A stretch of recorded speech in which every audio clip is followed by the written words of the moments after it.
అందరికీ నమస్కారం. ఈరోజు ప్రెస్ మీట్ పెట్టే ముఖ్య ఉద్దేశం అంటే నిన్నటి రోజున దగ్గుబాటి వెంకటేష్ ప్రసాద్ గారు అసెంబ్లీలో మాట్లాడిన విషయాలు చూస్తే చాలా హాస్యాస్పదంగా ఉన్నాయి. ఆయన అబద్ధాలు కేవలం అనంతపూర్లోనే మాట్లాడతారు అనుకున్న ఎన్ని రోజుల్లో, కానీ అనంతపూర్ నుంచి అసెంబ్లీలో కూడా అబద్ధాలు మాట్లాడుతున్నాయంటే ఎంత దౌర్భాగ్య పరిస్థితి ఉన్నది కూడా ఒకసారి ప్రజలందరూ కూడా గమనించాలి. టీడీపీ నాయకులు ఏ విధంగా అయితే ఎన్నికలకు ముందు సూపర్ 6 అని చెప్పి అబద్ధ హామీలు ఇచ్చి ప్రజలకందరికీ అబద్ధాలు చెప్పి ఏ విధంగా అధికారంలోకి వచ్చారు కూడా మనం అందరూ ఒకసారి గమనించాలి.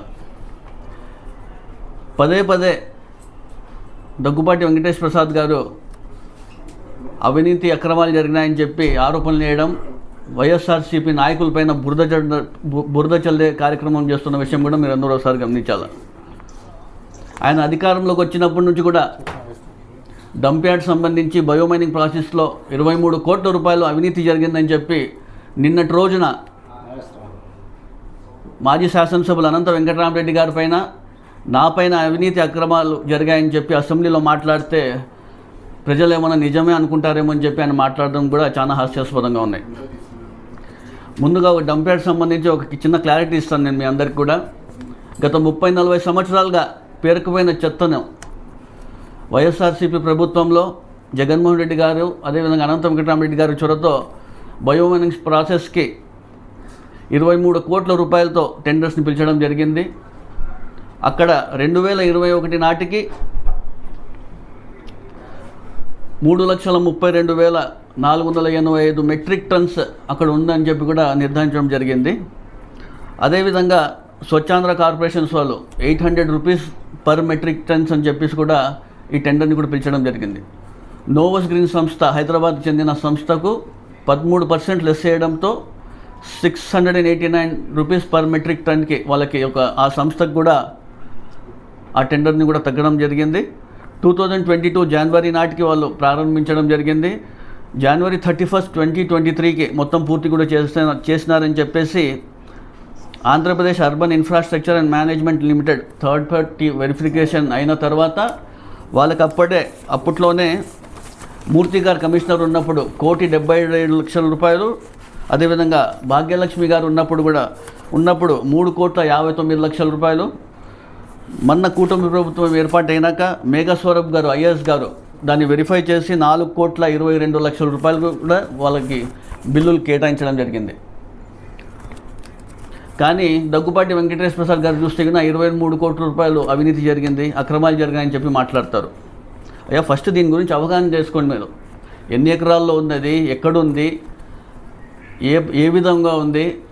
మీరు ఏందో ఎవరో పక్కన వాళ్ళు మీకు పుల్లలు పెట్టి పుచ్చులు పెడితే కన్నా పుచ్చులు పెట్టి మాట్లాడమంటే మీరు నోటికి వచ్చినట్లు మాట్లాడతారు. మీరు అవతల పైన ఏదంటే ఇది మాట్లాడితే మీరు అబద్ధం పైన అబద్ధం మాట్లాడితే ప్రజలు నిజం ఏమి అనుకోరు.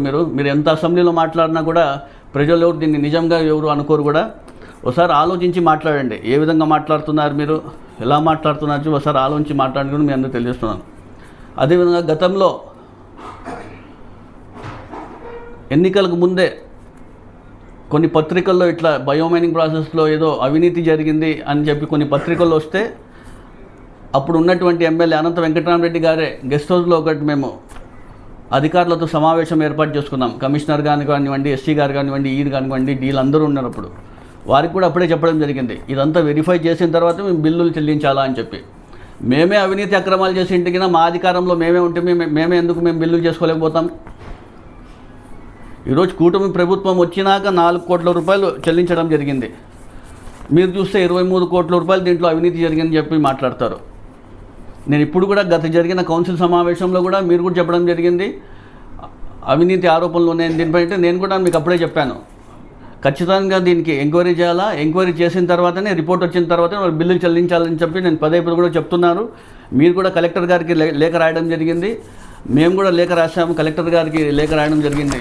కలెక్టర్ గారికి లేఖ రాశాను, కలెక్టర్ గారు కూడా అని చెప్పడం జరిగింది. ఎటు పరిస్థితుల్లో ఈ డంప్యార్డ్ బయోమైనింగ్ ప్రాసెస్ సంబంధించి మొత్తం వెరిఫికేషన్ అయిన తర్వాత ఎంక్వైరీ చేసిన తర్వాతే వీరికి బిల్లుస్ అన్ని చెల్లించాల్సినది కూడా మీ అందరికీ చెప్పడం జరిగింది.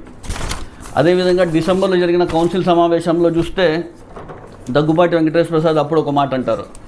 ఆ రోజు జూలైలో చూస్తే ఆయన బిల్లులు ఇవ్వకూడదన్నారు. మళ్ళా డిసెంబర్లో జరిగిన కౌన్సిల్ సమావేశంలో చూస్తే గిన అక్కడ బయోమైనింగ్లో అంతా చెత్త పేరుకుపోయింది, వాళ్ళకి బిల్లులు ఇస్తే వాళ్ళు పని మొదలు పెడతారంటారు. బయట ఒకటి మాట్లాడతారు, లోపల ఒకటి మాట్లాడతారు దగ్గుబాటి వెంకటేశ్వర ప్రసాద్ గారు.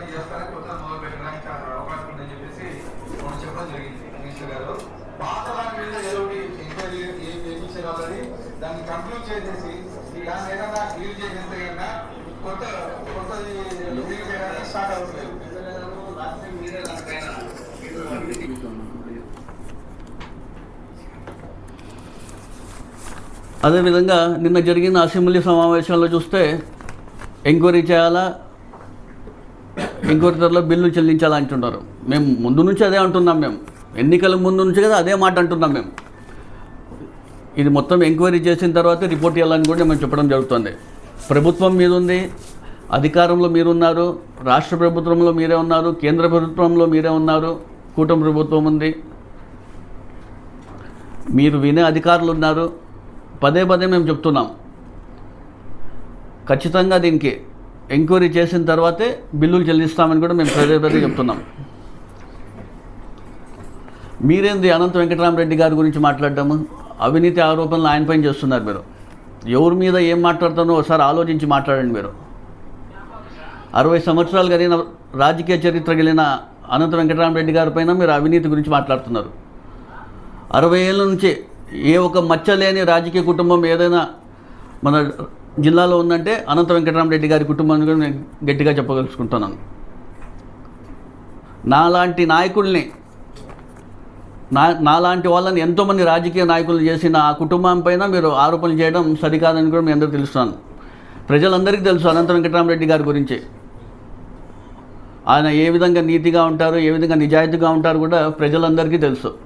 మీరు పదే పదే అబద్ధాలు చెప్పి ఏదో అవినీతి చేసినారు, అక్రమాలు చేసినారని చెప్పి మీరు పదే పదే అబద్ధాలు చెప్పినా కూడా అదేం నిజమైతే కావు. మీరు ఎన్నిసార్లు ఏం చెప్పినా కూడా ప్రజలకు ప్రతి ఒక్కరికి కూడా తెలుసు ఆ విషయం. గత 60 years నుంచి ఏ ఒక మచ్చలేని రాజకీయ కుటుంబం ఏదో ఉందంటే కూడా అనంత వెంకటరామరెడ్డి గారి కుటుంబం.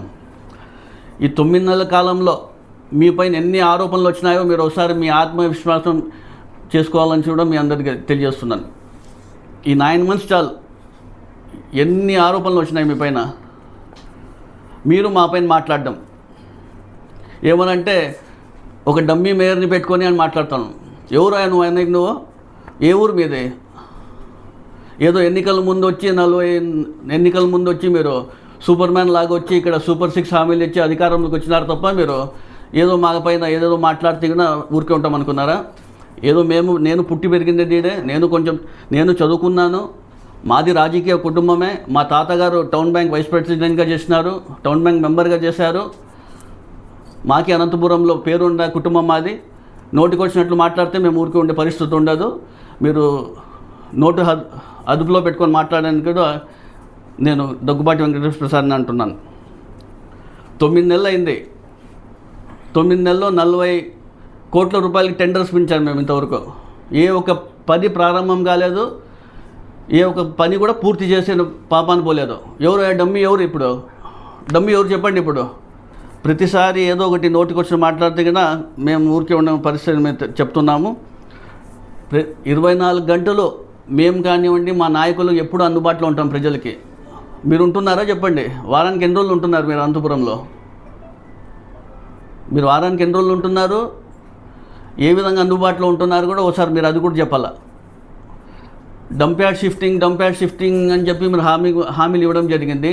డంప్ యార్డ్ ఏమో షిఫ్ట్ మళ్ళీ చేస్తారు, కానీ మీరు ఫస్ట్ అక్కడ ఉండే ప్రాసెస్ని, అక్కడ పేరుకుపోయిన చెత్తను ముందు క్లియర్ చేయండి. ఇప్పటికే మా మున్సిపల్ ఆఫీస్కి చాలా మంది అక్కడ చుట్టుపక్కల ఉండే రాజీవ్ కాలనీ కానివ్వండి, ఆ గుత్తి రోడ్లో ఉండే కానివ్వండి, అక్కడ చాలా ఇబ్బంది పడుతున్నామని చెప్పి అనేక సార్లు వచ్చి కూడా నన్ను కలవడం జరుగుతోంది. అక్కడ ఉండే ప్రక్రియని మొదలు పెడితే అప్పుడు అంటాం మీరు ఊరికి అనేక సార్లు ఏదో డంప్ యార్డ్ షిఫ్ట్ చేస్తాం అంటున్నారు. అక్కడ ఉండే ప్రక్రియ ముందు ఆ బయోమైనింగ్ ప్రాసెస్ కన్నా ఆ ప్రక్రియ ముందుకు తీసుకెళ్తే అప్పుడు అని చెప్పొచ్చు. ఇప్పుడు చెప్పండి, ఎవరు చెప్పండి. ఇప్పుడు నారా చంద్రబాబు నాయుడు గారి తగిన స్వచ్ఛాంధ్ర స్వర్ణాంధ్ర అని చెప్పేసి ఎవ్రీ 3rd సాటర్డే ఆయన మొత్తం రాష్ట్రం అంతా క్లీన్ ఉండాలని చెప్పి ప్రతి ఒక్క ఉద్యోగి కానివ్వండి, ప్రతి ఒక్క నాయకులు కానివ్వండి, ప్రతి ఒక్కరూ దీంట్లో పాలు పంచుకొని నగరం అంతా శుభ్రంగా ఉంచాలని చెప్తుంటే ఈడ మీ డంప్ యార్డ్ గురించి మీరు పట్టించుకోవడం, దీని గురించి మాట్లాడండి. మీరు దగ్గుబాటి గారు ఊరికే నోటికి వచ్చినట్లు మాట్లాడితే కదా ఇక్కడ చూస్తూ ఊరికే ఎవరు ఉన్నాం. నాకు యోగ్యత ఉంది కాబట్టే జగన్మోహన్ రెడ్డి గారు నన్ను మైనార్టీగా ఒక మేయర్గా చేసినారు. నోటికి వచ్చినట్లు మీరు నోటికి వచ్చినట్టు మాట్లాడితే సరిది కాదని తెలియజేస్తున్నాను. మాకు నోరు ఉంది, మీరు చేసేవి ఏవే ఉన్నాయో అన్నీ మాకు తెలుసు. ప్రజలు చెప్తుండేవి, ప్రజలు ఆరోపణలు వస్తుండేవి మీ పైన చెప్తున్నాం. మాకేమైనా ఆధారాలు ఖచ్చితంగా ఉంటే కన్నా మేము ఖచ్చితంగా బయట పెడతాం. మీరేదో ఊరికే నోటికి వచ్చినట్టు నోటి మాట్లాడితే కన్నా మేము ఊరికే ఉండదు కనుక మీ అందరూ తెలుసుకుంటున్నాం. అదేవిధంగా ఎవరి గురించి ఏం మాట్లాడుతున్నారు అనేది ఒకసారి ఆలోచించండి. అనంత వెంకటరామరెడ్డి గారి పైన మీరు అవినీతి ఆరోపణలు పదే పదే చెప్పినా కూడా, ఎన్నిసార్లు మీరు అబద్ధాలు చెప్పి దాన్ని నిజం చేయాలని కూడా ప్రజలు ఎవరు నమ్మరు. ప్రజలందరికీ తెలుసు ఈ 9 నెలల కాలంలో ఏ విధంగా అనంతపురం నగరం పాలన అందిస్తున్నారో, ఏ విధంగా నగరం ముందుకు పోతుంది, ఏ విధంగా పరిపాలన అందిస్తున్నారో కూడా ప్రజలందరూ కూడా గమనిస్తున్నారు. మీరు పదే పదే ఏం చెప్పినా కూడా ఎవరైనా నమ్మరు. రాబోయే రోజుల్లో కూడా మీరు అందరూ ప్రజలే మిమ్మల్ని బుద్ధి చెప్తారు. దయచేసి మాట్లాడేటప్పుడు నోరు అదుపులో పెట్టుకొని మాట్లాడితే బాగుంటుంది తెలియజేస్తున్నారు.